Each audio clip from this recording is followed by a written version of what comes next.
Hello YouTube, welcome to the fourth video of my studio vlog. This is Vibhor Mathur. I'm from India and I'm an abstract conceptual artist. For this fourth video, I thought of giving you one of my theories to make it into art and design business. So uh, basically, any of you who have studied or maybe are practicing art or design in some other way, maybe digital or practical, doing with brushes or doing with on iPad or whatever, or maybe you're working in an agency or you're working for anybody. So all of the artists some other way work on different sort of crafts. Some are pro in creating communication, some are pro in illustration, some are pro in motion graphics, some are pro in editing and all that. So they could be any craft that you are pursuing. But the theory what I have is that there are two ways to pursue any sort of career. Basically, first one would be to be very pro in your craft and then use your craft skills. Let me explain the craft skills first. Like whatever art form you are using or whatever art form you are doing or you like to do or you're interested in, you polish your craft. Okay, maybe you do illustrations using an iPad, maybe you paint, maybe you can edit really good, maybe you can edit YouTube videos or maybe short films, maybe you do motion graphic animation pretty good, maybe you are a sculpture artist and you do sculptures of different things. So these are all crafts, these are all art related skills, and the more you practice you can be as good as anybody in those crafts. So this is one way to succeed in any sort of career. If you're pro and if you're somewhat pro in this craft, you can use this craft to apply in any company, an agency, an in-house brand, an art gallery or whatever, to create works which will be based on their ideas and you will be using your craft in that idea. This is the first point of the theory, is about focusing on the craft. And the second aspect of this theory is you focus on what you want to say. Once you have narrowed that down, then you can use whatever craft you want to use and then use that craft to express what you wanted to say. So what you wanted to say to the world, what you wanted to express to the world becomes the first priority, and then how you're going to say it becomes the second priority. For example, if you're an illustrator, okay, you illustrate using an iPad or maybe you illustrate on paper or whatever. You're an illustrator, okay, and you illustrate lots of things. You are pro in illustrating buildings, and you are pro in illustrating people. You are pro in illustrating crowds, and you are pro in illustrating parks. And for example, you decide that you want to work on environmental causes. So you will focus your own brand on environmental preservation, the betterment of the environment, maybe encouraging people to do less pollution, encouraging people to use the green ways of doing things. So that will becomes your brand, and then your work of illustrator will be attached to this cause, and that's your front, that you are an environmentalist kind of artist. So putting your belief system forward would be another way to express or maybe use your art. And in this route as well, you have to focus a lot on craft. Okay, the focus on craft never diminishes.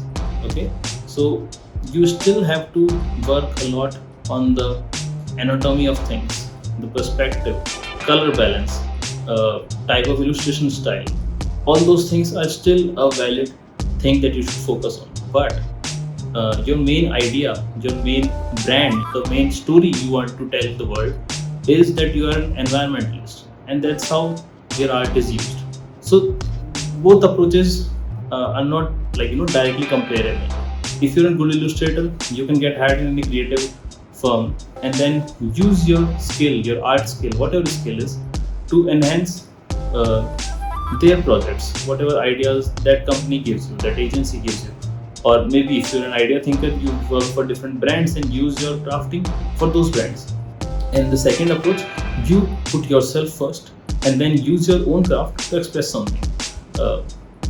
Like if you are a calligraphy artist, okay, you can calligraph using different sort of brushes, different sort of pens. You can use a flat brush or brush pen. You can do it with a wooden brush, or there can be lots of things that you can do calligraphy with. Now you can do calligraphy for somebody else, what they want to say, you can say it, or maybe you do calligraphy for yourself.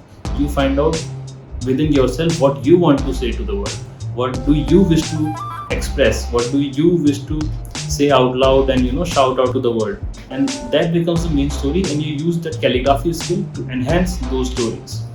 I'll just give you an example from my own work. Okay, I used to post a lot of artworks using line strokes.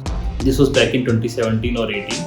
I was using Adobe Illustrator to create these digital artworks by using different sort of strokes and lines, and repeating those and compositing those to create different sort of objects. I tried architectural designs, I tried some sort of trippy artworks, I tried creating lots of birds. But what I felt was, even though I was working a lot in terms of execution, I was still not able to express myself properly. There's a lot of work I was doing in execution. There was a lot of learnings in terms of execution, how to repeat, how to create, and how to compose. But I was not expressing myself. Okay, so I tried the other approach. What I did was, I took some time off from my continuous work, and I really thought about what I wanted to say to the world. Okay, what I wanted to express, and then I started writing those thoughts. And then what I realized was that I would love to do typography for those thoughts. I wrote those thoughts in small one-liners, and using those one-liners, I started creating typography posters like you see right behind me. And those typography artworks were the front of my Instagram for a couple of months. Even from the execution point of view, I was learning a lot on color balance. I was learning a lot on the font balance, kind of font pairing I should do and I should not do, kind of colors which will go together or will not go together, what kind of shape of the composition should be or should not be. So there was a lot of learnings from the execution point of view, which is still very, very important. But my main focus was to express myself and the kind of message I want to put forward. So these are two things you can do while you are, working on yourself, or maybe creating art for yourself or anybody, or maybe in the practicing stage. These are two aspects of practicing your craft that you can, look at. Maybe you can just practice on any craft and then use your expertise in that craft for anybody else's business, or maybe you find out what you want to say to the world and then use your craft to say what you actually want to say rather than what somebody else wants to say. There's no right or wrong in this, it's just what you want to do. Maybe you want to elevate somebody else's idea, maybe you want to elevate yourself. But in both ways, there's still a lot of execution knowledge that you need to learn. There's a lot of practice that you'll need to do. There's a lot of hard work which is required in both the cases. So yeah, that's just one of my theories. I hope you like it. See you tomorrow. Bye bye.